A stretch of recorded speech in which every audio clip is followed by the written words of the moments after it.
네, 시청자 여러분 안녕하십니까. 장맛비가 이어지는 주말입니다. 7월 4일 일요일 뉴스의 라이브 시작하겠습니다. 먼저 뉴스의 라이브 팀이 선정한 주요 뉴스 정리해드립니다. 오늘의 라이브 픽입니다.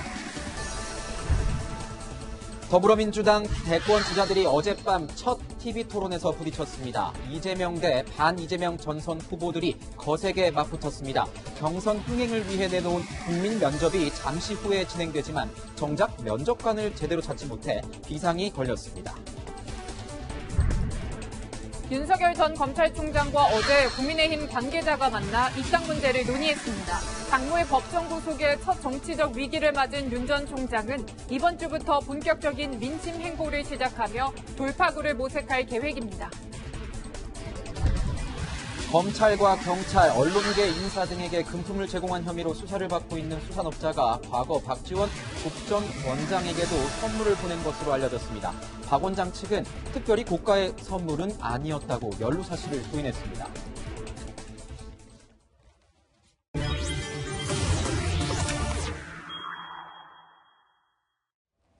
네, 여권 대권 소식부터 알아보도록 하겠습니다. 더불어민주당이요, 이 대선 주자들을 위해서 면접관 논란을 빚었던 이 대선 경선 후보 국민 면접을 조금 뒤 실시합니다. 조국 전 장관을 비판했던 김경률 회계사를 대신해 교체된 유인태 전 의원도 불참 의사를 밝히면서 민주당은 새롭게 면접관을 임명했습니다. 네, 국회 연결해서 자세한 내용 알아보겠습니다. 자, 김성규 기자, 잠시 후 국민 면접이 시작된다고 하는데 후보들을 검증할 면접관은 누가 됐습니까? 네, 더불어민주당은 잠시 뒤인 오후 2시 청주에서 국민 면접 행사를 진행합니다. 대통령 취업을 준비하는 9명의 후보들을 대상으로 국민 면접관들이 구직 인터뷰를 한다는 컨셉입니다. 어제까지도 면접관이 정해지지 않았었는데요. 민주당은 오늘 오전 김혜영 전 최고위원과 함께 정수경 국제법률경영대학원 교수, 천관유 전 시사인 기자가 면접관에 합류했다고 밝혔습니다. 앞서 민주당은 조국 흑서 저자인 김경률 회계사를 내정했다 당내 반발이 커지자 유인태 전 의원으로 교체했지만 유 전 의원마저도 불참 의사를 밝혔습니다. 면접관들은 9명의 후보들을 대상으로 블라인드 면접과 1대3 집중 면접 등을 진행합니다. 후보자는 답변 거부권이 없고 200명의 국민 면접관이 실시간으로 평가해 1, 2, 3위를 발표할 예정입니다. 네, 어제 첫 TV 토론 분위기는 어땠습니까? 여권 내 여론조사 선두를 달리는 이재명 경기지사와 반 이재명 전선의 대립구도가 선명했습니다. 이 지사의 대표 정책인 기본소득과 영남 역차별 발언을 둘러싸고 팽팽한 기싸움을 벌였는데요. 정세균 전 총리는 이 지사의 기본소득 구상이 계속 후퇴하다, 최근에는 제1공약이 아니다라고 말을 바꿨다고 비판했고, 박용진 의원은 50조 원에 이르는 재정을 만든다는 것은 무협지 같은 이야기라고 몰아세웠습니다. 이 지사는 기본소득을 순차적, 단계적으로 도입하겠다는 입장은 변한 게 없다고 받아쳤습니다. 이낙연 전 민주당 대표는 이 지사가 경북 안동을 찾아 영남이 오히려 역차별을 받고 있다 한 발언을 문제 삼자 이재명 후보는 영남이 군사정권 시절 정치 집단으로부터 실제로 지원도 받지 못하고 있지 않느냐며 오해하지 말라고 선을 그었습니다. 지금까지 국회에서 전해드렸습니다. 네, 오늘의 뉴스 분석 함께할 세 분 소개하겠습니다. 김관욱 계명대 교수, 장희찬 시사평론가, 서정욱 변호사 나오셨습니다. 어서 오세요. 네, 민주당 대선 경선 예비 후보들이요, 어제 밤 첫 TV 토론회를 가졌습니다. 앞서 말씀드린 대로 반 이재명 전선 후보들 대 이재명 후보의 날선 말싸움이 이어졌습니다. 기싸움이 이어졌다고 봐야겠네요. 어떤 모습인지 보고 가겠습니다.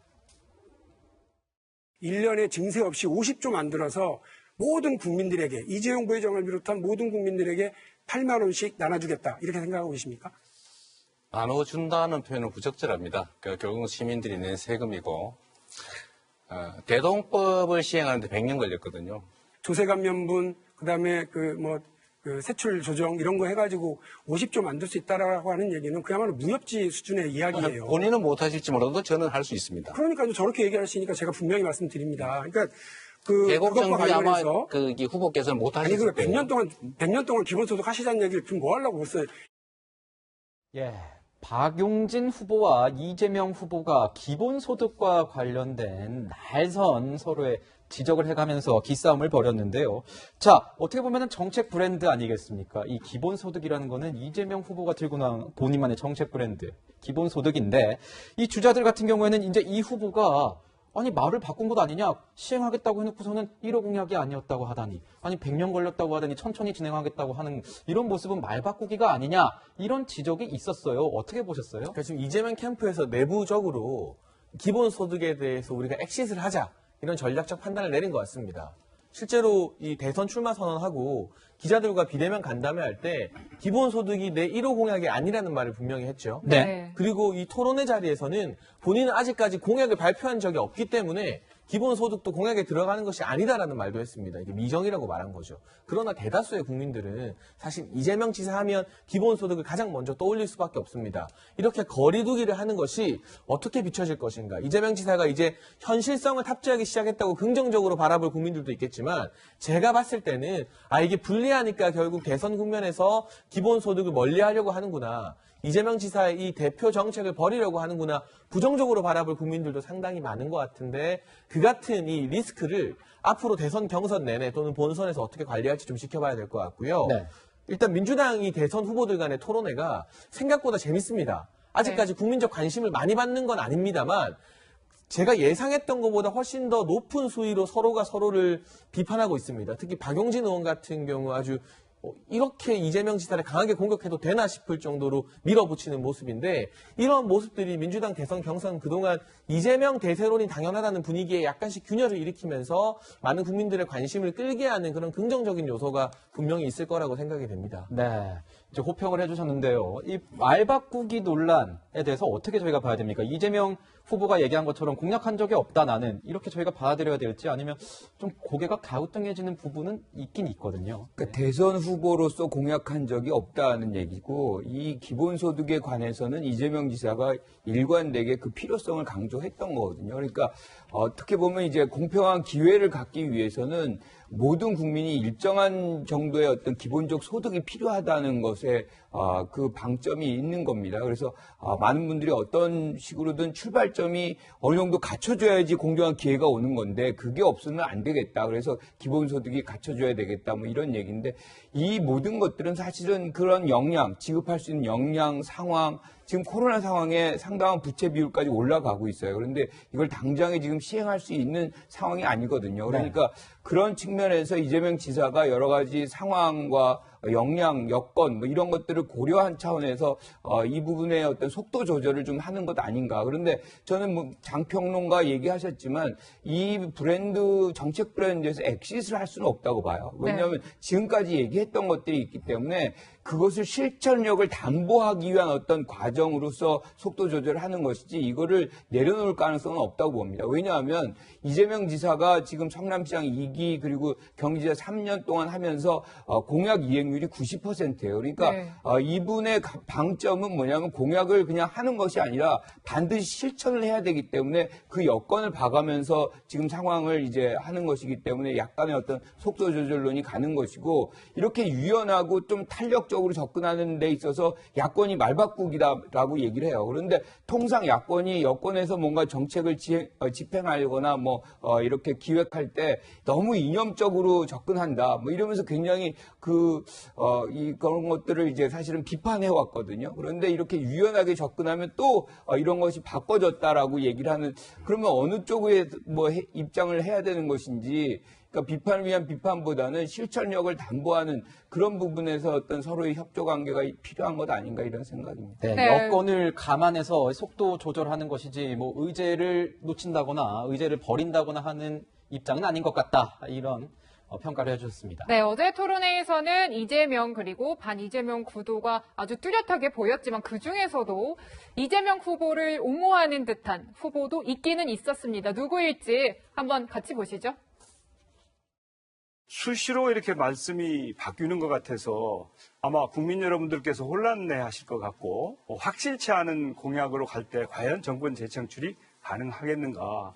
과거 독재 정권이 영남과 호남을 분할해서 차별했을 때는 영남이 혜택을 얻은 적도 있지만 지금은 영남이 역차별을 받고 있다 이러셨거든요. 말하자면 지역 문제를 너무 거칠게 접근하신 잘못이 있고요. 기본소득을 주장하는 것은 너무 부가 집중되고 양극화되어 있기 때문에 이것을 해소하기 위해서 좀 꺼낸 어떤 그 사회적 일깨움이라고 좋은 발제라고 생각을 합니다. 네, 지금 뭐 기본소득 관련해서 이제 추미애 전 장관, 추미애 후보는 옹호를 하고 있어요. 뭐 전략적인 이유가 있을까요? 어떻게 분석을 해야 될까요, 변호사님? 아마 이제 그 경선 룰을 보면요. 처음에 그 6명을 컷오프하고 네. 그리고 이제 과반이 없으면 나중에 그 결선 투표로 가거든요. 그래서 이제 상당히 구도가 중요한데 제가 보기에 이미 친문이냐 비문이냐 이 구도는 의미가 없어요. 이미 친문, 비문의 중간에 있는 분들도 네. 상당히 많기 때문에 네. 그 구도보다는 최대 이슈는 기본소득입니다.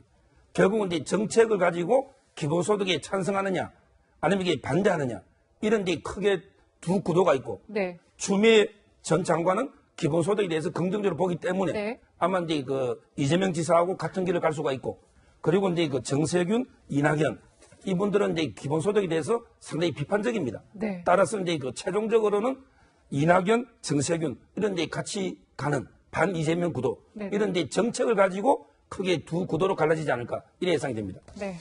지금 보면 뭐 반 이재명 전선이라고 저희가 이렇게 표현을 하고 있는데 이재명 후보 대 반 이재명 후보들에 대한 얘기가 계속 나오고 있습니다. 이 반 이재명 후보들 같은 경우에는 서로 간의 연대를 어느 정도 모색하고 있는 모습이 보입니다. 뭐 당장 정세균 후보와 이광재 후보가 이 단일화 결과를 이제 좀 있으면 발표할 수 있게 되는데 이렇게 보면은 이런 상황이 예비 경선에서 어떤 영향을 미칠 것으로 보이시는지요? 평론가님 어떻게 보시는지 좀 궁금합니다. 글쎄요, 사실 정세균 후보나 이광재 후보의 단일화가 과연 국민들에게 감동을 줄 수 있는 단일화인지 그 부분에 대해서는 고개를 좀 갸웃거리게 하는 측면이 있습니다. 누가 봐도 지금 현재 약세인 후보들이 좀 덩치를 키우기 위해서 정치공학적인 단일화를 하는 것이 아닌가 싶고요. 그런데 이 단일화 자체만 놓고 보면 저는 아무런 감동이 느껴지지 않지만 어쨌건 이 단일화가 시발점이 되어서 이낙연 전 대표와의 단일화도 이어질 수 있고 그렇게 되면 연쇄적으로 반 이재명 후보들이 좀 뭉치는 현상이 나타나게 될 것 같습니다. 네. 그렇게 될 경우에 추미애 전 장관 같은 경우는 단일화 응하지 않을 것 같고요. 그러면 이재명 지사와 추미애 전 장관 그리고 뭐 박용진 의원 또 반 이재명계 후보들이 하나로 뭉쳐지면 사실은 이 전선 구도, 대립 구도가 뚜렷해지기 때문에 이재명 지사 입장에서는 이 대선 경선에서 당원들의 표를 더 잡기 위해서 지금 중도를 공략해야 되는데 그러지 못하고 경선 내내 민주당의 핵심 당원들이나 강성 당원들에게 호소하는 듯한 메시지를 더 많이 내야 될 그런 확률도 높아집니다. 그렇게 된다면 이 대선 경선에서 나왔던 여러 메시지나 이 친문 위주의 친화적인 이미지 때문에 이게 대선 본선에서 이재명 지사의 발목을 잡을 가능성이 높아진다는 것인데요. 네. 어쨌건 밖에서 보기에 반 이재명 대 친 이재명으로 나누어지는 듯한 그림이 그려지는 것은 과거에 친박이냐 비박이냐 새누리당의 오랜 고질병이었죠. 그런 구도와 비슷한 측면이 있기 때문에 미래를 말하거나 뭔가 참신한 비전을 말하는 그런 모습과는 어울리지 않아서 이런 구도가 형성되는 것 자체가 누가 경선에서 승리하든 민주당 최종 후보에게는 별로 도움이 안 되는 그런 방향으로 대선 경선이 지금 나아가고 있는 게 아닌가 싶습니다. 네, 뭐 어찌됐든 이 단일화 여부는 앞으로 이제 좀 주목해서 지켜봐야 할 관전 포인트가 될 것 같고요. 이쯤에서 저희가 준비한 이제 대선 주자 지지율 하나 같이 보시면서 이야기 이어가겠습니다. 오늘 나온 결과인데요. 지금 이재명 지사가 44.7%, 윤석열 전 총장이 36.7% 양자 대결 결과를 지금 저희가 보여드리고 있습니다. 교수님, 네. 지금 이렇게 나온 결과 이재명 지사가 44.7%로 이제 앞서가고 있는데 앞으로 이런 흐름이 이어진다면은 어떻게 뭐 부자 몸조심 모드라고 할까요? 이런 전략적인 태도를 계속해서 유지하겠습니까? 어떻게 보세요? 이재명 지사가 전략적으로 이렇게 침묵 모드라든가 네. 방어 모드로 갈 그런 성격은 아니에요. 원래 이재명 지사는 본인의 그 사이다 발언으로 굉장히 네. 유명하지 그렇죠. 않습니까? 지금 이제 어제 TV 토론이 첫 이제 일합을 겨룬 것이기 네. 때문에 어느 정도 이제 자제를 하고 그리고 모든 질문이 본인에게 집중이 돼 있잖아요. 후보 간의 어떤 눈치 보기, 그렇죠. 첫 눈치 보기였다. 이제 이런. 그렇죠. 이제 네. 처음 이제 상견례 비슷하게 한 것이고 네. 이 과정 속에서 이제 어떤 부분에서의 공격 포인트가 만들어질지 쟁점을 뭘로 가져갈지 이런 그런 것들 이제 논의가 이제 시작됐다라고 얘기를 할 수 있는데 지금 윤석열 전 총장이 어떻게 보면 지난주에 시작을 했던 거잖아요. 모든 것이. 한 4개월의 잠행을 이제 끝내고 네. 사실상 이제 선언을 하면서 윤석열 주간이다. 뭐 이렇게 할 정도로 많은 그런 어떤 관심을 끌어모았는데 네. 지금 지지율이 이 정도뿐이 안 나오는 것은 그 같은 기간 동안에 여러 가지 이제 문제들이 제기가 된 거죠. 그러니까 뭐 엑스파일이라든가 또 장모 구속 문제라든가 그리고 이제 본인의 어떤 이 출마 기념식에서의 어떤 부분들이 호불호가 굉장히 갈리는 그런 부분들도 있었어요. 그러니까 어떻게 보면 이제 지지율이 폭등을 해야 되는 그런 상황 속에서 매우 제한적으로 이제 갔다 뭐 이런 것이고 반면에 이제 이재명 지사는 7월 1일 날 출마 기념을 했는데 네. 그런 부분에서 크게 이제 나쁘지 않았다는 평가 뭐 이런 것들이 이번에 이제 양자 대결 구도 속에서 조금 우위를 점하는 그런 결과로 이어지지 않았나 이렇게 평가합니다. 네. 저희 뭐 따로 준비한 그 그래픽도 하나 있는데요. 같이 보시면서 얘기를 좀 나누도록 하겠습니다. 지금 보면 대선 후보 지지도 나오고 있습니다. 이거는 다자 후보들, 2% 이상 지지율을 얻은 후보들을 저희가 모아서 다자 간의 어떤 대결에 대해서 저희가 그 결과를 보여드리고 있는데요. 보시는 대로입니다. 이재명, 윤석열, 이낙연, 홍준표, 유승민, 추미애, 최재형 이런 순으로 가고 있는데 우선 여권 얘기만 좀 해보겠습니다. 당내 경선에서 이재명 후보와 다른 후보가 누가 될 것인지에 대한 이런 분석 굉장히 많이 나오고 있는데 아무도 제대로 뭐 예언이랄까 예측 제대로 못하고 있습니다. 이런 상황에서 뭐 합종 연행, 뭐 연대 이런 반 이재명 후보들 간의 연대 이런 얘기가 나오고 있는데 이 상황에서 누가 좀 게임 체인저, 그러니까 이 게임 판을 확 바꿀 만한 게임 체인저가 될 수 있을 것으로 보시는지 좀 궁금해요. 일각에서는 추미애 후보가 게임 체인저가 되는 것 아니냐 하고 이런 언론사의 제목도 나오고 하더라고요. 네, 일단 지금 민주당 경선 분위기 보면 추미애 후보가 제일 좋은 바람을 타고 있는 건 확실해 보입니다. 이대로 가게 되면 추미애 후보가 이낙연 후보를 제치고 이재명 지사를 턱 끝까지 추격하는 2위 후보가 될 수도 있다는 관측도 나오고 있는데 관측이 나오고 있죠. 네. 네, 뭐 아직까지는 지켜봐야 되겠습니다만 그럴 경우에 사실 저는 본선에 대한 이야기를 좀 계속하고 싶습니다. 누가 1등이 되느냐가 당연히 제일 중요하지만 누가 2등이 되느냐가 이 1등 후보의 향후 전략에 상당히 지대한 영향을 끼치게 됩니다. 그런데 2017년을 보게 되면 문재인 대통령이 민주당 최종 후보가 되었지만 조금 중도적인 곳을 안희정 지사가 책임을 졌었고 조금 더 진보적인 부분을 이재명 지사가 책임지는 이 삼각편대의 균형감이 참 좋았다는 평가를 두고두고 받고 있습니다. 그런데 예를 들어서 이재명 지사가 이번에 1등을 계속 굳힌다, 지금 대세론을 확정 짓는다 하더라도 2등 후보가 추미애 전 장관이 되어버리면 네. 이 지사 입장에서는 이 추미애 전 장관을 2등으로 또는 이 돌풍의 주인공으로 밀어붙인 친문 당원들의 당심을 계속해서 신경 쓰지 않을 수가 없어지는 것이거든요. 네. 그 부분이 중도 확장에 있어서 발목을 잡지 않을까. 그래서 추미애 후보가 돌풍을 일으키고 있지만 이 돌풍에 가장 난감해할 사람이 다름 아니라 이재명 지사라는 생각이 우선 들고요. 민주당 대선 경선 룰은 6명을 컷오프한 이후에는 그냥 그대로 쭉 갑니다.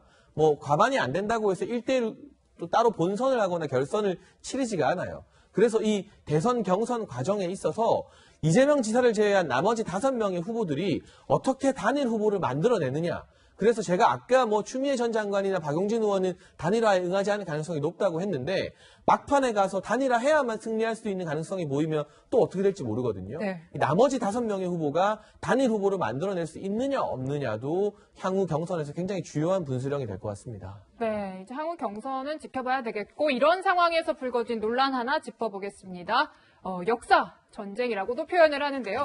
이 논란의 시작은 이재명 지사의 한 발언에서 시작이 됐습니다. 먼저 같이 들어보시죠. 이육사 설명을 기획해 주시고 방문해 주셔서 고맙습니다. 아니, 우리 대한민국이 이제 다른 나라의 정부 수립 관계하고 좀 달라가지고 사실은 친일 청산을 못하고 친일 세력들이 이제 이 미점령군하고 이렇게 합작을 해가지고 다시 그 지배체를 그대로 유지했지 않습니까? 이게 깨끗하게 나라가 출발되지 못해서. 네, 아까 이제 잠깐 고치고 가야 될 점이 이 장혜찬 평론가님께서 말씀하실 때 이 여당, 이 민주당에는 뭐 따로 이제 결선 투표가 없다고 했는데 결선 투표가 있다는 점 저희가 말씀을 좀 드리고 정정을 하고 가도록 하겠습니다. 그럼 이제 자연스럽게 1대1 구도, 이재명 대 이재명 구도가 형성될 수 있는 거죠. 네. 네. 이 지사의 발언 같이 들으셨는데 표현 중에 이제 미점령군 이런 표현이 나와요. 지금 논란이 되고 있는데 특히 야권에서 비판이 굉장히 거세더라고요, 변호사님. 옛날에 그 단재 신채호 선생이요. 역사를 잊은 민족은 미래가 없다. 이렇게 있거든요. 근데 저는 역사를 잘못 알고 있는 사람은 더 이게 위험하다 봅니다. 이재명 지사요. 예를 들어 이제 저희가 포고문을 해석할 때는 첫째는 이제 전체적인 문맥에 따라 해석해야 되죠. 그리고 이제 두 번째는 실제 미국과 소련이 어떻게 행동했느냐. 이 두 가지를 봐야 됩니다. 네. 근데 메가드 포고문에 보면 물론 이제 일시 점령이라는 말이 나오기는 나와요. 그렇지만 이제 그 점령의 목적이 일본으로부터 이게 그때부터 식민지였죠. 일본하고 이게 미국이 전쟁하면서 해방시키는. 네. 그리고 이제 우리 조선 민중 국민의 이런 이제 인간적 종교적 권리를 회복시키기 위해서 이게 점령이라고 그 다음 문장이 나옵니다. 근데 어떻게 그 표현 하나만 가지고 전체적인 문맥을 안 보고 무조건 이게 미국은 점령군이다. 이거는 말이 안 되고요. 네. 그리고 이제 그 소련의 그 포고문 있잖아요. 치스차코프 그때 25군 대장입니다. 그 소련의 치스차코프 포고문을 보면 정말 이게 가슴을 울립니다.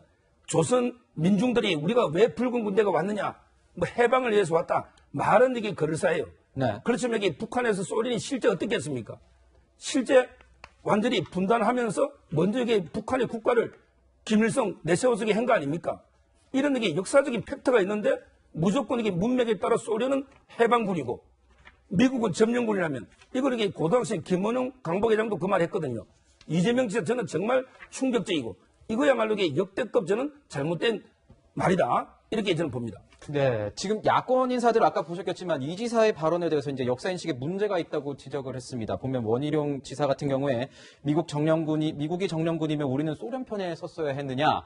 뭐 그 유승민 전 의원 같은 경우에는 역사 인식 충격적이다. 주한미군에 대한 입장은 무엇인가. 뭐 이런 얘기를 했습니다. 정세균 후보도 이런 얘기했어요.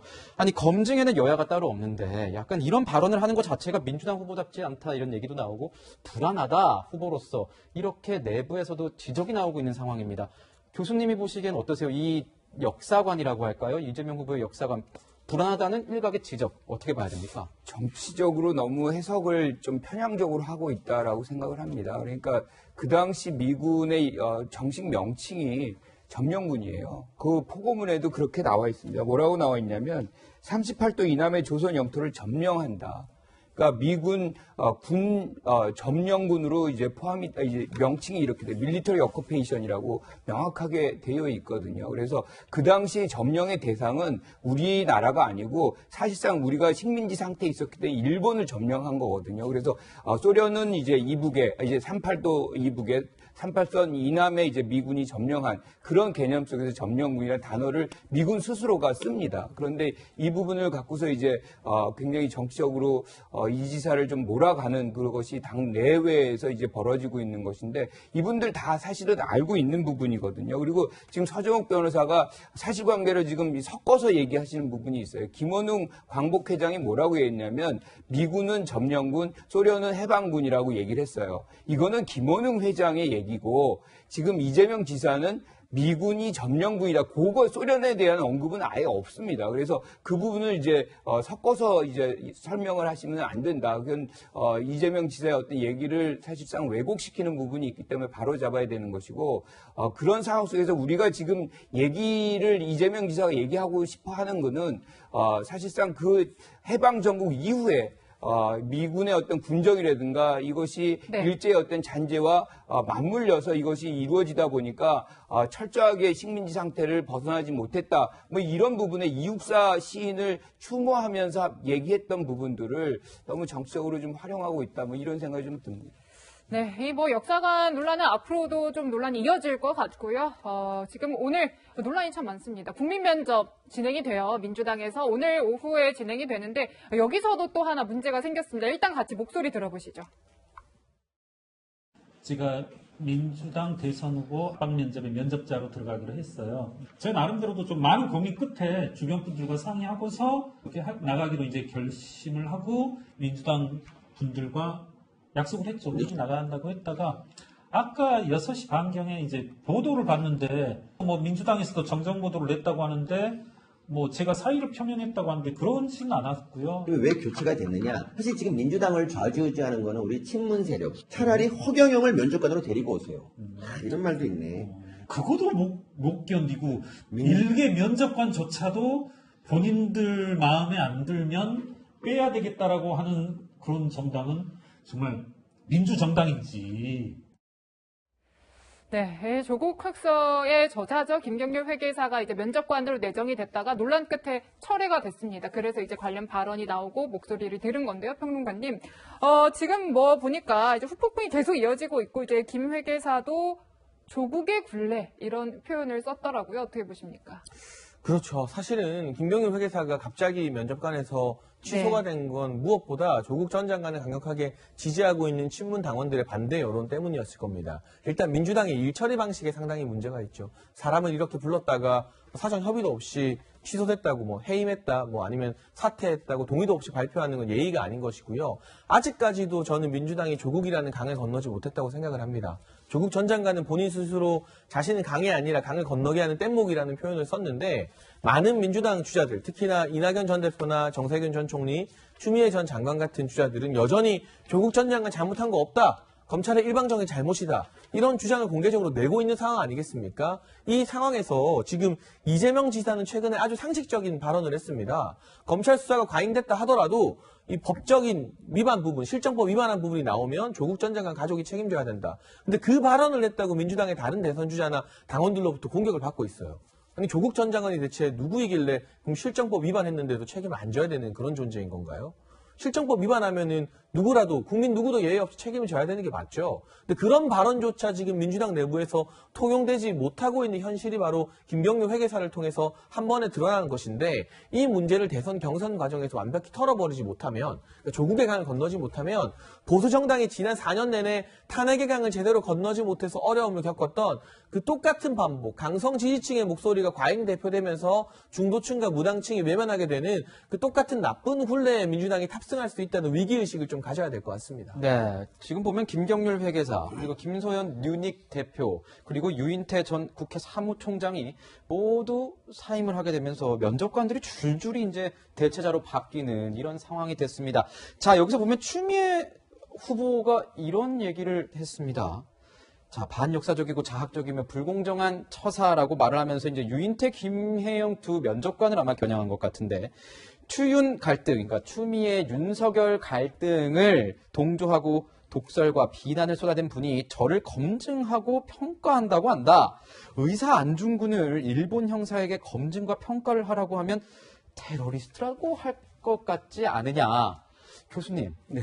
이거는 추미애 후보가 나는 안중근 의사고 나를 검증하는 이 면접관들은 일본 순사, 형사들이다.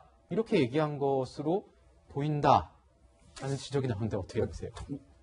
좀 이런 현상이 자주 나타나는 것 같아요. 그러니까 추미애 전 장관이 좀 비유가 적절하지 못한 것들이 조금 자주 나타나요. 지금 안중근을 본인에게 비유를 하고 그리고 이제 뭐 예컨대 면접관을 일본 뭐 형사로 이렇게 하는 것은 굉장히 이분법적이고 이건 사실상 적절하지 않은 비유라고 생각을 하고요. 네. 일단 그 추 전 장관의 얘기를 하기 전에 이제 김경률 회계사 얘기를 먼저 하면 저는 이분이 면접관으로 하는 것이 좀 더 적절하다. 그렇게 해서 일종의 야당의 시각을 통해서 후보를 검증하는 이런 민주당의 어떤 개방성 뭐 이런 것들이 좀 국민들에게 보여줄 때 좀 더 호응도 있고 뭐 흥행도 되고 뭐 이러지 않을까 생각하는데 그러기 이전에 이 김경률 회계사는 한 가지를 좀 사과를 하고 이제 가야 되는 부분이 있어요. 왜냐하면 이분이 조국 전 장관의 부인의 펀드 문제의 위법성을 제일 먼저 제기를 했거든요. 그런데 지금 결과가 어떻게 나왔냐면 대법원에서 모두 다 무죄가 되어 있습니다. 그러면 이런 문제 제기가 부적절했다는 것에 대한 사과는 일정 부분 하면서 조금 전에 우리가 이제 비디오에서 봤던 얘기들을 해 나가야지 국민들에게 저분의 어떤 진실성, 진정성을 이해받는 것이죠.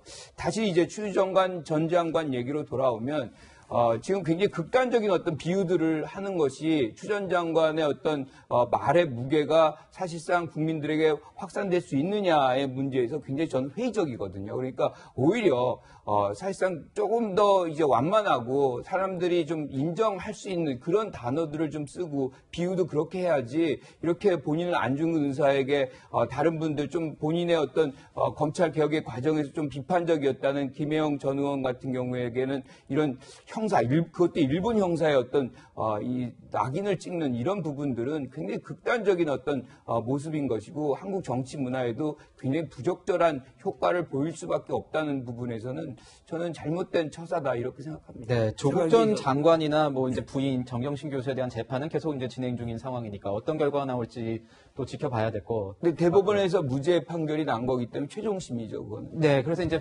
이제 그 관련된 이제 재판이 진행 중인 상황인 만큼 또 봐야 될 것 같고. 또 여기 대해서 이제 서정욱 변호사님이 계속 하실 얘기가 있으시다 그래서 짧게 듣고 가겠습니다. 이게 행사가 뭐냐면요.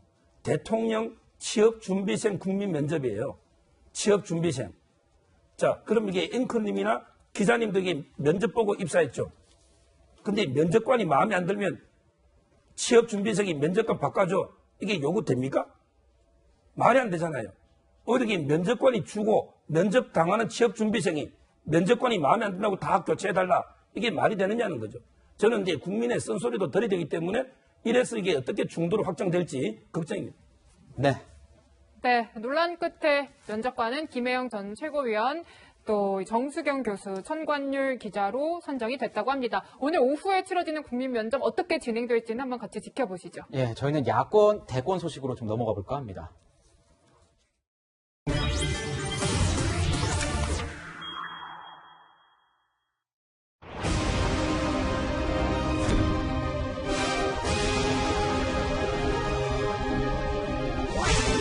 당의 입장이나 상황도 뭐 제가 아는 것이 필요하고 저 역시도 당 우리 대외협력위원장께 제 생각이나 입장을 좀 간판이 아니라 우리 당에 입당을 해서 우리 정치를 해나가는 게 여러 가지로 좋을 것 같다라는 권유와 일종의 조언 이런 거를 하고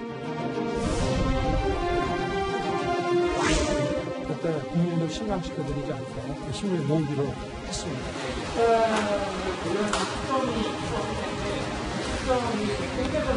그렇지는 않습니다. 제가 29일 날 말씀드린 기조는 그대로 유지가 되고 입당을 조속한 시기에 해서 정권 교체를 위해서 앞장서 주길 바란다고.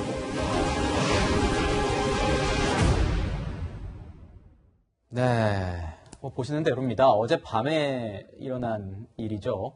윤석열 전 검찰총장과 권영세 국민의힘 대외협력위원장이 만남을 가졌습니다. 그래서 입당 문제에 대해서 논의를 한 것 같은데요. 입당 시기를 두고는 다소 입장차를 보인 것 같아요, 평론가님. 그런데 이 입장 차이라는 게 갑자기 부각된 건 아니고 평소에 이 국민의힘 기조 그리고 윤석열 전 검찰총장 기조가 그대로 유지된 거죠. 윤 전 총장은 29일에 밝힌 것 그대로다. 그 말은 국민의힘을 부정적으로 바라본다 이런 게 전혀 아니라 국민의힘도 굉장히 중요한 세력이고 함께해야 된다는 의사는 충분히 다른 인터뷰를 통해서도 드러냈어요. 하지만 입당을 결정하기 이전에 본인이 직접 국민들을 만나서 국민의 목소리를 듣는 게 우선이다라고 밝히지 않았습니까? 그 민심 투어라고 불리는 행보가 아마 내일부터 시작될 것 같은데 다음 주부터 시작된다고 하는데 어디로 갈지 모르겠습니다만 예상해보건데 호남도 가고 영남도 가고 전국의 각 주요 지점을 돌아다니면서 단순히 뭐 재래시장 방문하는 정도 그치는 게 아니라 그 지역에서 상징성이 있는 정치 원로나 또는 현장에서 종사하는 자영업자, 청년 이런 사람들을 만나서 깊숙이 대화를 나누는 시간들이 있을 것 같습니다. 그 대화 끝에 어떤 민의를 본인이 좀 잘 정리한 다음에 명분을 만들겠다는 게 윤 전 총장이 29일에 밝힌 기조이기 때문에 그 기조가 변함없다는 것이고 지금 뭐 입당 시기를 당긴다 안 당긴다 이런 말을 할 수도 없는 것이 일단은 국민의 말을 듣고 나서 입당 시기를 결정하겠다고 윤 전 총장이 직접 밝혔기 때문에 정해진 입당 시기라는 게 있지가 않은 상황인 것이거든요. 그러나 권영세 의원 입장에서는 국민의힘을 대표하는 당직자이기 때문에 하루라도 빨리 입당하는 게 서로에게 좋다는 그런 주장을 하고 있어서요. 어제의 만남 같은 경우는 이제 서로 간의 한 라인을 개통하기 위한 그런 이 첫 번째 통과 의뢰인 것이지 어제 만남을 가지고 뭐 입당이 빨라질 것이다, 늦어질 것이다 관측하는 것 다소 섣부른 감이 있어 보입니다. 네, 윤 전 총장에겐 참 바쁜 한 주였던 것 같습니다. 출마 선언도 하고 이제 그 이후에 부정적인 이슈들이 좀 많이 불거진 게 사실이에요. 엑스파일도 그렇고 뭐 장모 구속 문제도 그렇고요.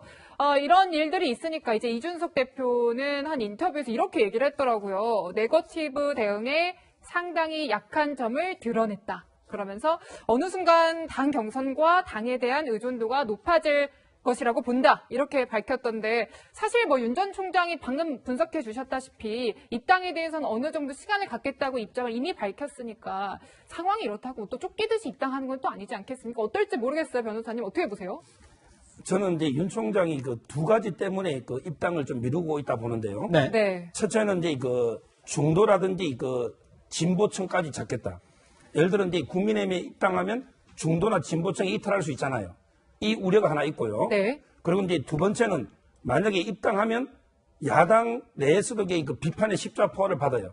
지금은 홍준표 의원 정도는 이제 그 윤석열 총장 비판하지만 네. 나머지 이제 대선 주자들은 일단 입당도 안 했기 때문에 네. 지금 이게 비판 안 하거든요. 근데 당에 들어가면 그때부터는 이게 당내 경선이 시작되잖아요. 아마 이 두 가지 우려 때문에 입당을 주저하지만 저는 윤 총장이 만약에 지금 백지 상태에서 국민 여론 들어보고 결정하겠다. 이거는 말이 안 된다 봐요. 네. 이제까지 이게 수많은 입당해라 마라 여론이 있었는데 이제 몇 사람 만나보고 며칠 내에 여론 들어서 이게 백지 상태에서 갈지 안 갈지 결정한다? 이거는 말이 안 되고요. 저는 윤 총장께는 이게 오로지 한 길밖에 없어요. 그거는 이게 그 국민의 입당 외에는 다른 대안이 없습니다. 지금 이게 프랑스처럼 제3지대라는 게 우리나라는 실체가 없어요. 네. 따라서 저는 지금이라도 이게 조속히 빨리 입당해서 네. 그래야 이게 그 긍정 네거티브라든지 이런 이게 대응에도 본인이 그 입당이 훨씬 유리하고요.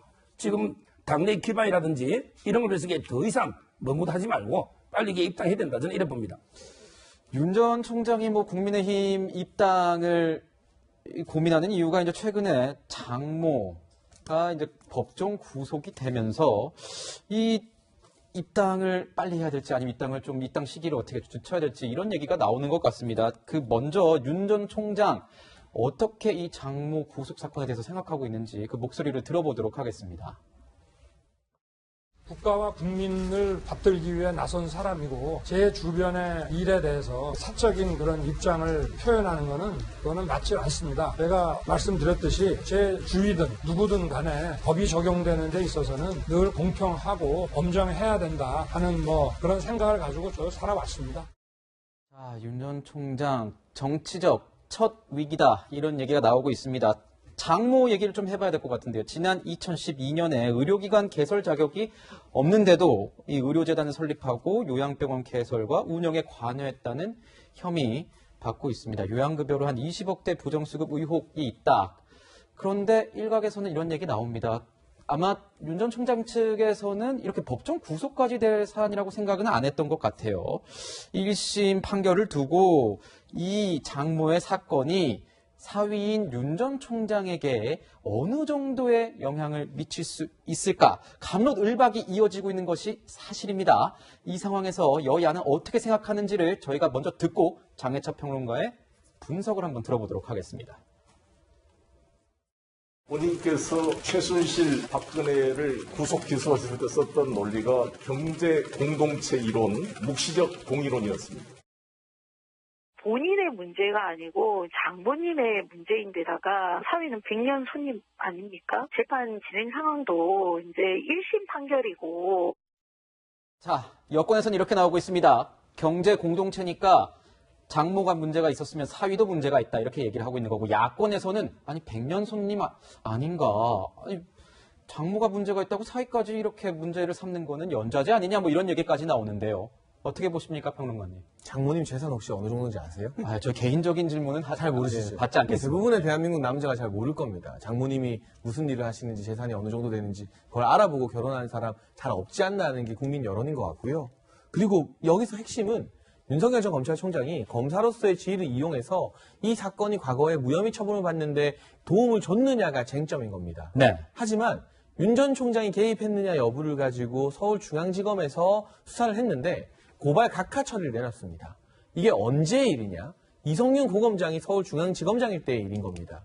다른 사람도 아닌 이성윤 지검장이 직접 탈탈 털고 요리 보고 저리 보고 다 했는데 아주 작은 꼬투리라도 나왔으면 무조건 수사로 넘겼겠죠. 근데 아무리 봐도 윤 전 총장이 개입했다는 단서는 나오지 않아서 각하 처분했고요. 이 사건이 과거에 한번 검찰 고발이 되었을 때 이 윤석열 전 총장의 장모가 무혐의 처분 당했을 시기에는 윤 전 총장이 국정원 댓글 수사 외압 폭로로 인해서 좌천을 당해서 지방을 소위 한직을 전전하고 있을 때입니다. 네. 검사로서의 어떤 파워라던가 권력이 있을 때가 전혀 아니었어요. 이런 전후 사정을 보면 이 윤 전 총장의 장모가 1심에서 실형을 선고받고 구속된 것은 물론 긍정적인 뉴스는 아니죠. 여기에 대해서 걱정하는 시민들이나 국민들도 많을 수밖에 없습니다만 윤 전 총장이 검사로서 개입을 했느냐 이 부분을 미루어 봤을 때 전혀 개입하지 않았다는 건 사실 이미 중앙지검의 수사 등으로 드러난 팩트인 것 같고요. 윤 전 총장 측의 입장도 재판 결과나 재판부의 판단에 대해서 왈가왈부하지 않겠다. 법 적용에는 누구나 예외가 없어야 된다. 원칙을 보여주지 않았습니까? 제가 사실 그동안 정치권을 보면서 가장 아쉬웠던 게 내 마음에 드는 판결은 정의로운 판결이고 내 마음에 안 드는 판결은 적폐판사 판결이라고 하면서 그 재판부의 신상까지도 막 공유하고 조리돌림하는 그런 문화였는데 그런 문화와 다르게 윤 전 총장은 군말 없이 법 적용은 누구에게나 예외 없이 적용되어야 된다고 말했습니다. 지금 어떻게든 정권과 관련된 수사를 방해하려고 있는 민주당 정부나 문재인 청와대와는 저는 차별화되는 지점을 보였기 때문에 오히려 이 같은 원칙주의적인 면모가 국민들에게 더 긍정적인 반향을 끌어일으킬 수도 있다고 생각을 합니다. 네, 방금도 말씀해 주셨지만 이성윤 지검장이 서울중앙지검장으로 있을 때 여기에 이제 개입을 했느냐 안 했느냐 혐의에 대해서 살펴봤지만 없었던 것으로 결과가 나왔다 이렇게 얘기는 말씀해 줬습니다. 근데 하지만 이제 법정 결과에서는 이 결과로서는 이 실정법을 위반했기 때문에 법정에서 이 구속까지 된 사안은 아니겠습니까? 근데 대선 후보의 가족과 관련된 이슈란 말입니다. 그 중요할 수 있는데 어떻게 보세요? 사실 더 중요한 거는 2015년에 같은 사안인데 그때 네. 무혐의가 났다는 거예요. 지금 재판부에서 3년 중형을 이제 선고를 했습니다. 선고를. 이것을 검찰에서 같은 검찰인데 왜 무혐의가 되고 지금은 3년을 받느냐. 그러면 그때 당시에 무혐의 처리를 했던 검사는 사실상 여기에 대해서 자유로운 것인가. 이런 우리가 의문을 제기해야 되는 것이고 또 한 가지는 저는 윤석열 전 총장의 태도가 굉장히 심각하다라고 심각합니까? 네. 무슨 얘기냐면 조국 전 장관의 부인이 관련해가지고 여러 가지 의혹 날 때 이 조국 전 장관이 같이 사과를 해야 된다. 공동 책임을 져야 된다라고 얘기를 했어요. 그리고 그 부분에서 많은 사람들이 그런 같은 주장을 했고 그런데 지금 장모가 법정 구속이 지금 된 상황인데 이거는 그냥 법적 처리되면 되고 나는 상관없다.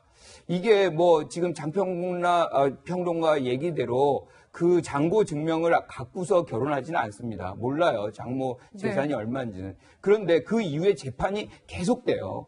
그런데 어느 집에서나 재판이 벌어지면 그게 가장 큰 이슈가 됩니다. 특히나 검사 사유가 있으면 이거 어떻게 했으면 좋겠냐 계속 물어볼 수밖에 없는 거예요. 저희가 근데 그 사안에 대해서는 아마 그러니까 제가 추정을 하는 겁니다. 추정이라는 걸 전제로 말씀드릴 재판이 집안에 있을 때 난 몰라라.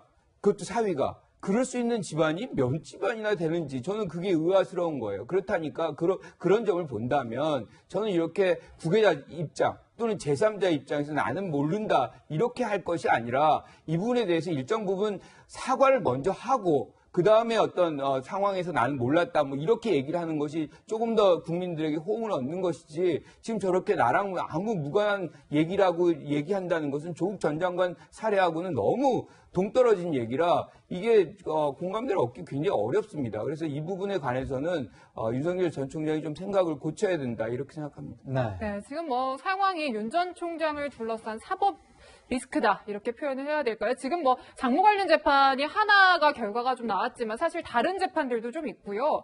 윤 전 총장 또 윤 전 총장의 아내 측근들 둘러싼 여러 가지 재판들이 한 8건 정도 된다고 해요. 앞으로 결과가 어떻게 나올지는 모르겠지만 이 결과와 상관없이 윤 전 총장에게는 좀 굉장한 부담이 되지 않을까 싶은데 어떻게 보십니까, 변호사님? 일단 이제 장모님 사건부터 보면요. 네. 일부 언론이 질문을 잘못 던지고 있어요. 질문을 이렇게 180도 거꾸로 던지고 있어요. 뭐냐면 옛날에 무혐의로 끝난 사건이 왜 갑자기 유죄로 바뀌었을까? 이런 질문을 던지려는 거예요. 뭐냐면 이게 우리가 일사부절이라는 게 있죠. 한 번 이게 판단 내리면 특별하게 중대하고 새로운 증거가 나오지 않는 이상은 안 바뀝니다. 물론 이제 일사부절이가 판결에서만 있지만 실제 검찰 수사도요. 한번 고소를 해보면 한 번 이게 무혐의가 났잖아요. 이런 경우에 명백하고 새로운 증거가 나올 때만 다시 이게 기소를 하거나 수사를 한단 말이에요. 근데 윤 총장 장모가 2015년에 무혐의를 받고 나서 상황이 바뀐 게 뭐가 있습니까? 새로운 증거가 나왔습니까? 물론 이제 책임 면제각서에 대해서 일부 정언이 있지만 제가 보기에 완전히 신규, 새롭고 명백한 유죄 증거가 나온 건 없단 말이에요.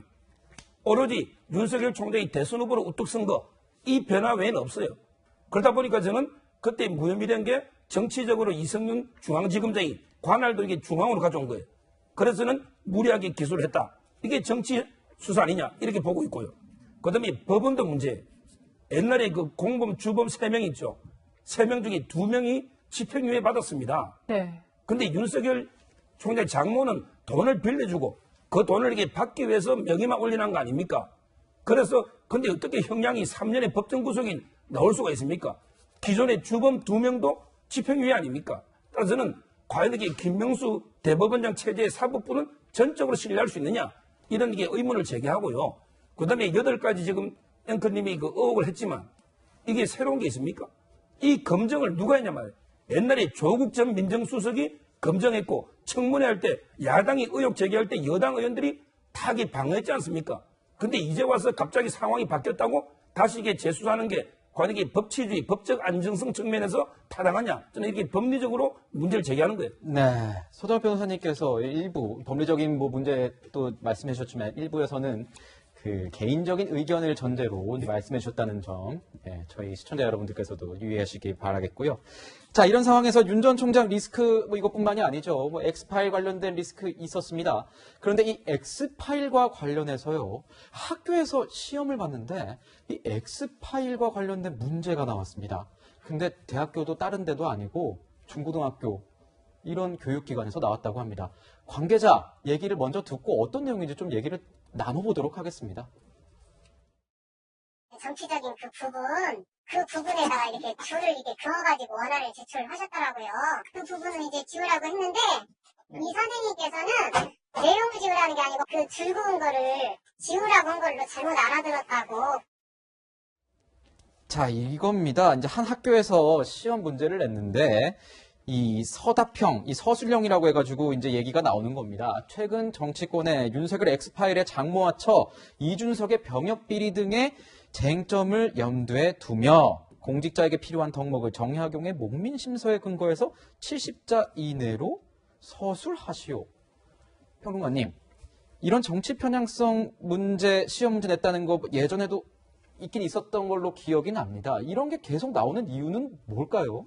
글쎄요, 교사들이 교실을 이 선거 홍보의 수단으로 생각하는 게 아닌가 싶어서 매우 우려스럽고요. 이게 특정 진영이나 특정 후보, 뭐 특정 정치인을 비판해서가 문제가 아니라 반대의 경우라도 마찬가지일 겁니다. 예를 들면 여기서 거론된 대상이 이재명 지사나 추미애 전 장관이라 해도 저는 심각한 문제라고 판단을 합니다. 아직까지 여러 가지 다양한 정치적 입장을 보고 들으면서 배워나가야 할 학생들에게 이런 식으로 일방적인 정치관을 주입시키는 문제를 냈다는 것은 교사로서의 자격이 없지 않나는 생각이 들고요. 과거에 사실 모 대학 교수나 또는 일부 이제 중고등학교 선생님들이 시험 문제나 교과목 내용 과정에서 노무현 전 대통령이나 김대중 전 대통령을 모욕한 사실 등이 발각이 되면서 언론에 회자가 되고 징계를 받거나 심지어 일부는 교단에서 물러나기도 했습니다. 저는 동일한 기준이 이런 교사들에게도 똑같이 적용되어야 한다고 보고 사실 선거 전략적이나 저희가 정치 컨설팅하는 입장에서는 이런 논란이 불거지면 오히려 이 교사들이 문제를 통해서 비판하려고 한 정치인들에게 더 좋은 효과, 더 플러스 효과가 주어집니다. 왜냐하면 아니 저렇게까지 심하게 하는데 너무한 거 아니냐는 동정론이 일어날 수 있기 때문이죠. 그래서 이런 식의 어떤 교실을 자꾸 정치 홍보의 목적 수단으로 끌어들이는 행위는 실질적인 정치적 홍보 효과도 없을 뿐더러 너무나 옳지 못한 당위적인 측면에서도 나쁜 일이라는 것을 교육당국이 확실한 징계를 통해서 알릴 필요가 있습니다. 네, 뭐 윤 전 총장 지금 이제 여러 사람들 만나고 다양한 목소리 듣겠다고 얘기를 했었죠. 이번 주부터 민생 투어를 시작한다고 합니다. 지역 현장들을 방문하지 않을까 싶은데 평론가님 이어서 질문을 드릴게요. 아직 첫 번째 현장이 정해지진 않은 건가요? 정해진 거 아닙니까? 뭐 내부적으로 고민을 하고 있겠죠. 윤석열 캠프에서 고민을 하고 있을 텐데 글쎄요.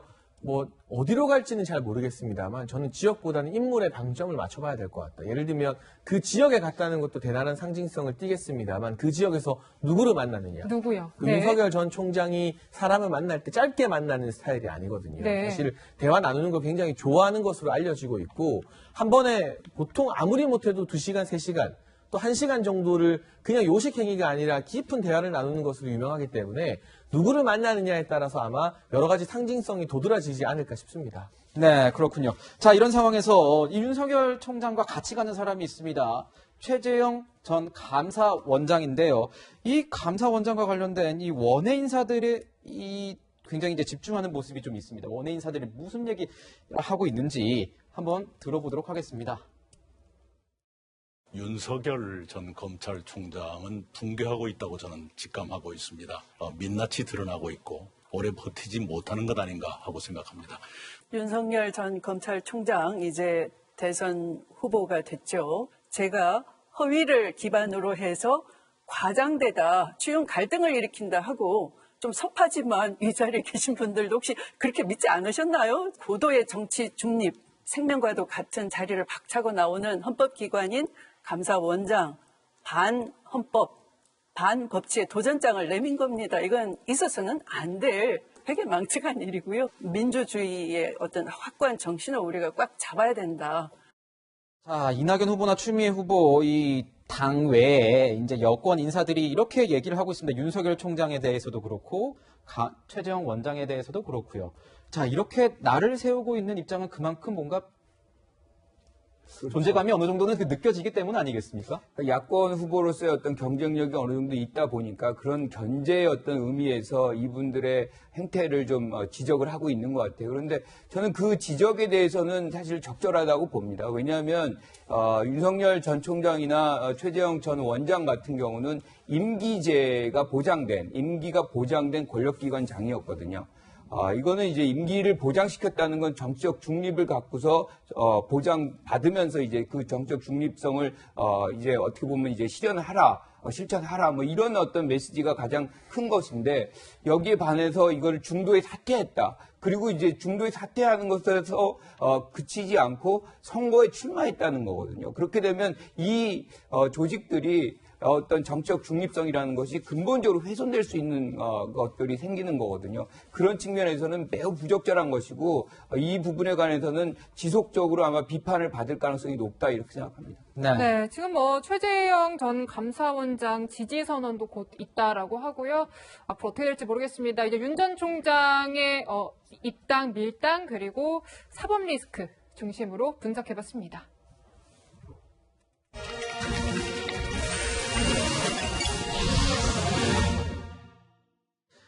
기원전 6세기 무렵 지어진 고대 그리스 델포이의 아폴론 신전 현관 기둥에는 이런 말이 적혀 있었습니다. 그노티 세아우톤, 네 자신을 알라. 한자로 풀이하면 수분, 내 분수를 지켜라로 해석될 수 있습니다. 2600여 년이 지난 지금 세상은 분수에 맞게 돌아가고 있습니까? 최근 청와대는 김기표 대통령 반부패 비서관을 사실상 경질했습니다. 국민이 바라는 공직자의 도리와 사회적 책임감을 감안할 때 더 이상 국정 운영에 부담이 되어서는 안 된다라는 뜻을 밝혔습니다. 개발 호재가 있는 경기 광주에 400평대 땅을 숨기고 25평짜리 컨테이너는 상가로 위장 신고했다는 의혹이 일고 있습니다. 그리고 53억 원을 대출받아 서울 마곡동에 65억 원대 상가를 샀습니다. 일반인은 상상도 하기 힘든 일. 그의 분수는 과연 공직에 어울립니까? 아니면 부동산 업자에 더 어울립니까? 투기 목적이 아니라는 본인 해명 한마디에 끝난 청와대의 검증 절차는 허술함을 그대로 보여주고 있습니다. 동사무소만도 못하다는 지적이 괜히 나오는 게 아닙니다. 검증도 검증이지만 이런 상황이 반복되다 보니 과연 공직에 뛰어드는 사람들에게 국가를 위해 나를 희생한다는 성공 후사의 마음가짐이 있는지조차 모르겠습니다. 임대차 3법 시행 직전 자신의 아파트 전세금을 14%나 올려 문제가 된 김상조 전 대통령 정책실장. 재개발 지역 건물을 사들이기 위해 영끌 비투까지 한 김의겸 전 청와대 대변인. 다주택 논란에 공직 대신 과감히 아파트를 선택한 김조원 전 대통령 민정수석. 나라를 위해 일하겠다던 그들에겐 과연 공익이 먼저였습니까? 7대 인사 배제 원칙 지키겠다고 한 건 본인들 아닙니까? 정말 공직에 나서면서 국민들 앞에 단 한 점 부끄럼 없었습니까? 정말 내 자신이 그 자리에 어울리는지, 최소한의 원칙만큼은 지킬 자신이 있는지 다시 한번 고민해 주십시오. 네 자신을 알라는 아폴론 신전 문구 옆에는 이런 말이 함께 적혀 있었습니다. 메덴 아간, 덤비지 마라. 국민들 눈높이에 맞지 않는 여러분, 함부로 국민들을 시험하지 마십시오. 지금까지 하나요 뉴스였습니다.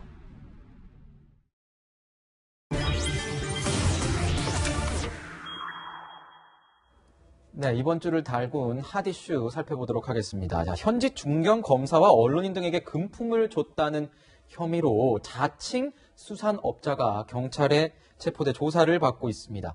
이 사건 일파만파 커지고 있는 것 같습니다. 어떤 내용인지 좀 사건 개요 설명 부탁드리겠습니다, 평론가님. 네, 수산업자 김모 씨가 본인이 이제 오징어 사업을 하겠다면서 거액의 투자금을 받아서 갈취한 사기 사건인데요. 이 사람이 자신의 어떤 신빙성, 공신력을 확보하기 위해서 중견급 언론인을 통해서 주요 정치인 등을 소개받거나 또는 포항 지역의 이 부장 검사나 경찰서장 등 유력한 인사들과 만남을 과시하면서 사기 행각에 좀 이런 사람들과의 인맥을 이용했던 것 같습니다. 이 과정에서 지금 한 부장검사와 남부경찰서장이 지금 입건이 되어 있는 상태고요. 또 유명 언론인 등도 정치인들 소개해주는 역할 그 대가로 골프채나 자동차를 받았다는 혐의로 입건이 되어 있는데 진실 여부는 다퉈봐야 되겠습니다만 어쨌든 이런 좋지 않은 일로 검사나 경찰서장 그리고 언론인 같은 경우는 전부 다 우리 사회의 공적인 영역이나 민간 영역에서 등불 역할을 해야 되는 사람들 아니겠습니까?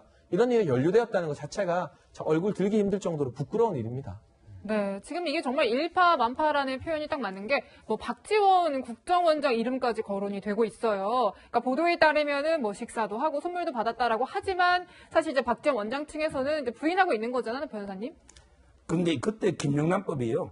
식사는 3만 원. 그다음에 선물은 원래 5만 원이에요, 한도가. 지금은 축산물 10만 원으로 지금 좀 늘었죠.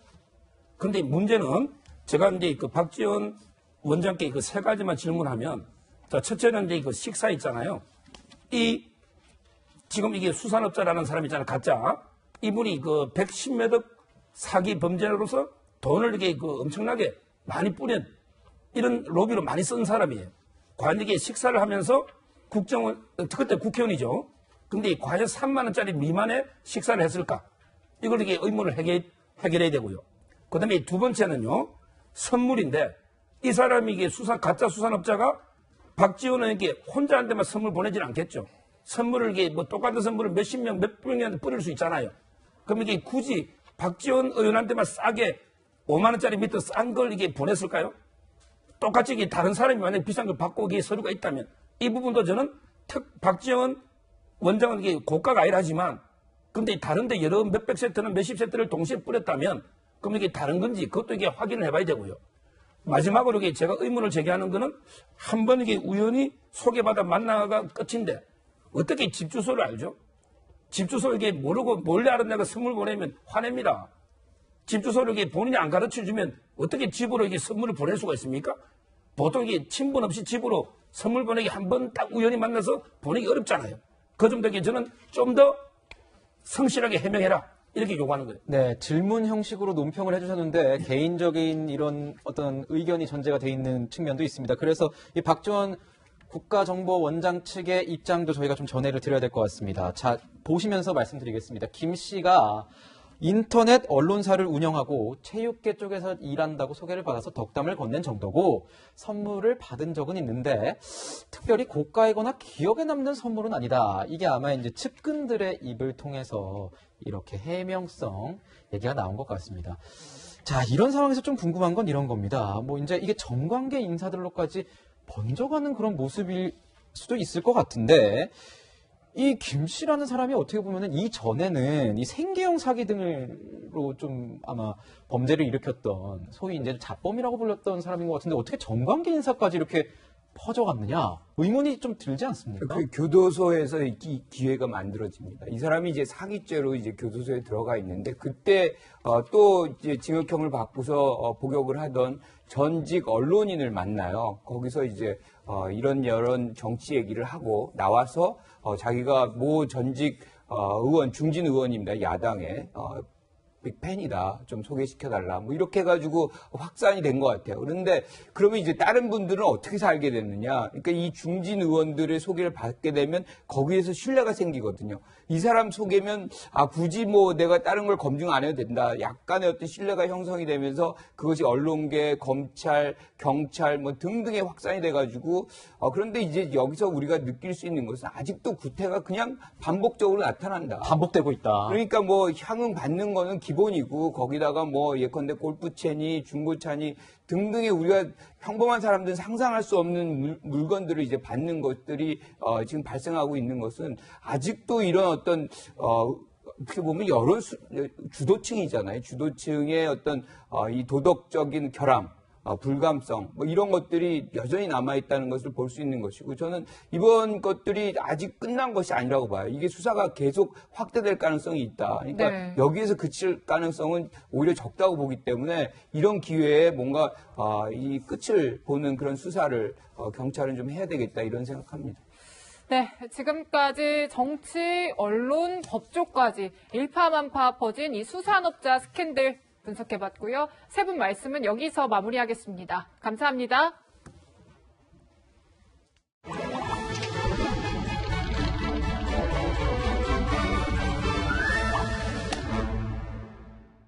자, 영화와 함께하는 시간 시작합니다. 신의 한수 이현용 기자 나왔습니다. 자, 오늘은 여성 유명 주인공들이 나오는 영화 두 편으로 또 준비를 했네요. 오는 7일 개봉하는 블랙 위도우 그리고 지난 5월에 개봉한 크루엘라입니다. 네, 먼저 블랙 위도우부터 같이 보겠습니다. 2년 만에 마블 신작 아닙니까?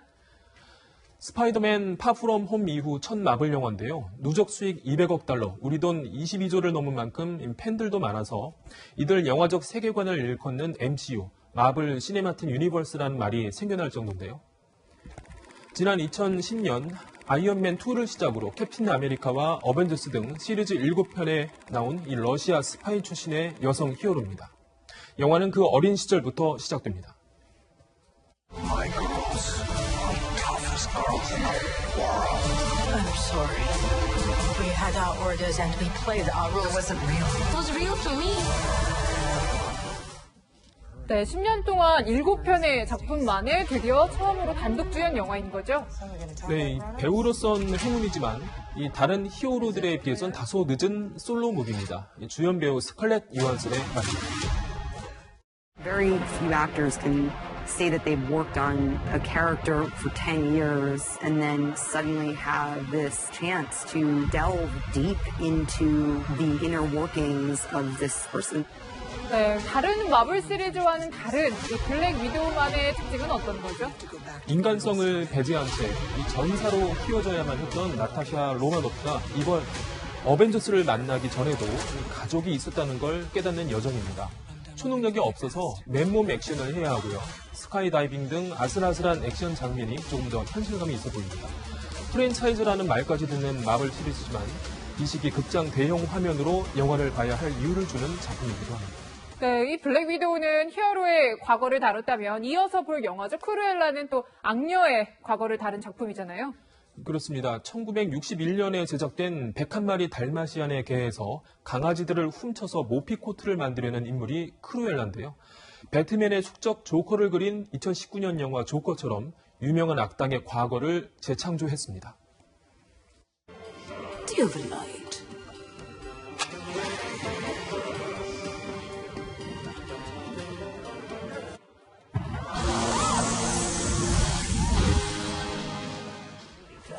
네, 크루엘라가 70년대 영국 패션계를 주름잡는 인물인 남자 부인과 맞서는 장면인데 이 화려한 색감과 음악이 상당히 인상적이에요. 의상 277벌에 240가지 가발과 130개 세트가 사용되고요. 비틀즈, 퀸, 레드 제플린 등 당시 록 음악도 이분의 심리 변화를 그려냅니다. 네, 이 패션 관련 소재이니까 악마는 프라다를 입는다 이런 영화도 기억이 나는데 전반적인 설정은 다소 과한 면도 있고요. 네, 이 절대 권력자는 이 사실 걸림돌들을 가차없이 제거해버리는 사이코패스였죠. 에스텔라의 아픈 과거도 그녀 때문이었는데요. 다른 촬영 기법을 사용해서 서로 대립되는 인물의 세계를 다르게 표현하기도 했습니다. 얌전함을 버리고 강한 악함을 선택하는 결말은 지킬 앤 하이드와도 닮았죠. 얽히고 설킨 인물 관계에 출생의 비밀까지 자극이 다소 과하지만 이런 설탕 과다 영화로 기분 전환이 필요한 분들이라면 즐거우실 것 같습니다. 네, 아주 화려한 영화죠. 저도 좀 기분 전환 필요한 분들에겐 추천하고 싶습니다. 이현영 기자 잘 들었습니다. 네, 저희는 1분 뒤에 다시 돌아오겠습니다.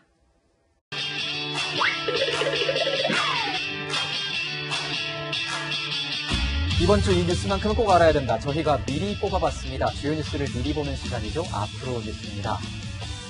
내일부터 아스트라제네카 코로나19 백신을 접종하지 못한 우선 접종 대상자에 대한 1차 접종이 시작됩니다. 예약을 하고도 접종받지 못한 60세에서 74세와 희귀 혈전증 우려로 접종 대상에서 제외된 30세 미만 사회필수 인력 등이 대상입니다. 자, 이번 주 화요일부터 차고 송금 반환 지원 제도가 시행됩니다. 실수로 남의 계좌에 잘못 송금한 돈을 예금보험공사가 대신 찾아주는 건데요. 잘못 보낸 돈이 5만 원 이상, 1,000만 원 이하인 경우에만 신청할 수 있습니다. 이번 주 수요일엔 고 이건희 삼성그룹 회장 유족이 기증한 작품에 대한 정부의 활용 방안이 발표됩니다. 수십여 곳의 전국 지자체가 유치 의사를 밝히고 있는 이건희 미술관 건립에 대한 구체적인 계획이 나올지 주목됩니다. 이번 주 목요일엔 국내 배터리 산업 경쟁력 강화를 위한 K배터리 산업 발전 전략이 공개됩니다. 산업통상자원부가 LG 에너지솔루션 오창 공장에서 발표하는데요. 이날 행사에선 배터리 업계의 신규 투자 계획도 공개될 전망입니다. 자, 홍앵커, 오늘도 비가 주룩주룩 장맛비가 계속 이어지고 있네요. 네, 어젯밤엔 서울에 호우주의보가 내려지기도 했죠. 이번 장마는 돌풍을 동반합니다. 밤사이 무주 덕유봉과 제주 삼각봉에선 초속 30m 이상의 태풍급인 강풍도 관측됐습니다. 아, 그렇군요. 강풍도 관측이 됐군요. 시설물 피해가 없도록 각별히 조심해야겠습니다. 그럼 도대체 비는 언제쯤 그치는 겁니까? 네, 비구름이 동해상으로 빠져나가면서 일단 내륙 지방의 비는 거의 그쳐가고 있다. 이렇게 보시면 될 것 같습니다. 아, 그렇게 보고 있으면 된다. 아, 그런 거군요. 그러면 장마가 끝나는 건 도대체 언제입니까? 이게 뭐 이번 한 주간 날씨가 좀 궁금하네요. 네, 장마는 끝은 아닙니다. 일단은 모레엔 전국에 비가 오겠고요. 수요일에는 충청과 남부지방에만 장맛비가 내렸다가 목요일부터 금요일까지 또다시 전국에 비가 오겠습니다. 아, 비 피해 없도록 철저히 대비하셔야겠습니다. 저희가 준비한 소식은 여기까지입니다. 일요일엔 뉴스에이 라이브입니다. 시청해주셔서 감사합니다.